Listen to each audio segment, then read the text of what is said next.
So hello mga koys, so pag-usapan natin ang laban ng Gilas Pilipinas versus Italy, kung saan ay natalo nga tayo dito at napaiyak pa nga itong si Junmar Fajardo at si Coach Chot Reyes matapos ang laban ng Italy versus Gilas Pilipinas sa Smart Araneta Coliseum. Pero kung bago ka pa lang sa aking munting YouTube channel, baka pwede mo namang isubscribe.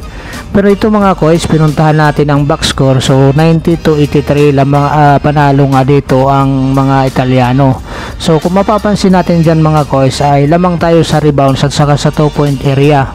So pagdating sa 3-point area, dito tayo na lamangan naman ng mga Italiano, 41.5 to 34.5. Malayo tayo dito. So ang taas ng percentage ng mga Italiano pagdating sa 3-point area, mayroon silang 41.5%. So 41 ang ating naipamigay na mga open shots dito sa mga Italiano mga koy. So 17 dyan ang naipasok nila. So yun ang naging malaking istorya dito sa laban na to. Kahit na tayo dito sa first quarter ay maganda ang nilalaro, lumamang pa nga tayo sa 23-20 bago matapos ang first quarter. Subalit dito nga sa 3-point area talaga mga koys ang ating naging problema. So parang nagpapainit pa lang ang mga Italiano dito sa second quarter na nga, ay lumamang na nga sila dito ng siyam, 39-48. Natapos ang second quarter, meron sa 10 puntos si Jordan Clarkson, meron na ring 8 points itong si Abando at saka 6 na puntos para kay Pugoy. Para sa Italy naman, si Ponticchio meron ng 14 points, si Tunot may 9 points at saka si Spiso meron ng 7 points. So almost double digit na ang scoring ng tatlong player ng Italiano, maliban nga lang kay Ponticchio na mayroon ng 14 points. So dahil dito nga mga koys, pansinin natin dito sa laban nila dito, halos lahat ng mga naibibigay natin dyan o mga open shots yan mga koys, open na naman, hindi agad tayo nakakapag-react. So kahit sa kahit nandun na yung player natin, nagkukumpul-kumpulan, hindi agad nakakapag-react pag nandoon na sa labas, naipapasa na sa labas ng mga Italiano yung bola. Yun ang nagiging problema natin dyan, no? Dito na naman sa play na ito mga koys, nagbigay na naman tayo ng open shot. So huli na naman si Kai Soto bago maabot yung tumira ng 3. Ito namang mga koys, yung play na yun, kulang tayo sa hustle. So meron mo 4 na player yung yung Italiano. Ito naman naling lang naman dito mga koys. So nag-drive naman tong si Spiso doon sa laban na yun. So dito nakabawi naman tayo kahit papaano. So maganda rin naman to, pumapasok kahit papaano ang ating mga 3-point area. Dito nga mga koys, dikitan pa ang laban ito. Pero kung pansin natin dyan, halos lahat ng mga naititira ng mga Italiano ay galing sa mga open shots. So mabagal ang reaction ng ating mga player at saka lalong lalo na walang adjustment. Open shots na naman mga koys, walang adjustment doon sa mga coaching staff, lalong lalo na si Coach Chot Reyes doon sa magbabantay dito sa mga Italiano sa labas.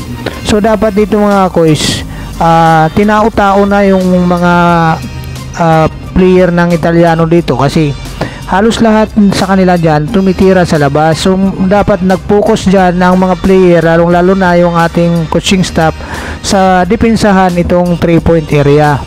Yun ang naging malaking istorya dito, kaya tayo natalo dito sa Italiano. Bukod sa expected na nga ito na napaka-slim ang ating chance na manalo dito sa mga Italiano, open shot na naman mga koy. So wala tayong magagawa dyan pag ganyan ng ganyan ang ating pamimigay sa ating mga kalaban. So walang kahirap-hirap walang kahirap-hirap sa part ng mga Italiano. Halos lahat ng mga ipukol nila dyan sa tres, pumapasok ng kanilang mga tira. So yun ang naging istorya talaga dito mga koys. Hirap na hirap tayo na dipinsahan ang 3-point area ng pagdating dito sa mga Italiano. So halos lahat yan, halos lahat nung naitira, katulad nung sinabi ko nga mga koys, 41 ang ating ipinamigay na tira sa labas diyan sa mga Italiano. Kaya pupokus kasi tayo doon sa nagkukumpul-kumpulan yung ating mga player na doon sa ilalim. So wala na nakapag-stretch palabas para depensahan yung mga open shots nga sa 3-point area dito sa mga Italiano na to. Kaya dito ay nahirapan na nga tayo makahabol dito mga koys, sapagkat lus lahat ng mga naititira nila sa trace ay pumapasok, kaya sinasamahan pa ng mabilis ang kanilang pagbabago ng play. Pag alam nilang yung mga player ng Gilas ay depend na doon sa trace, mayroon naman silang sumasalaksak sa loob, so talagang hirap talaga dito.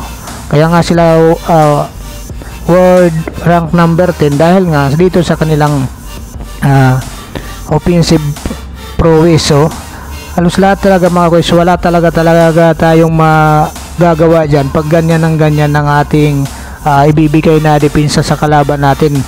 So kudos naman sa ating mga player na binigay naman nila lahat ng effort nila, kaya lang talaga kinapos nga mga koy. So better luck next time lang talaga para sa ating Gilas Pilipinas, at para naman sa effort, maraming salamat. At kami naman mga napaproud naman kami sa inyo sa lahat ng mga nagawa nyo para sa ating pambansang kupunan. So dito nga mga koy sa part ng Italy, so 6 na player nga sa kanila ang nag-double digit, samantala sa Gilas dadalawa lamang.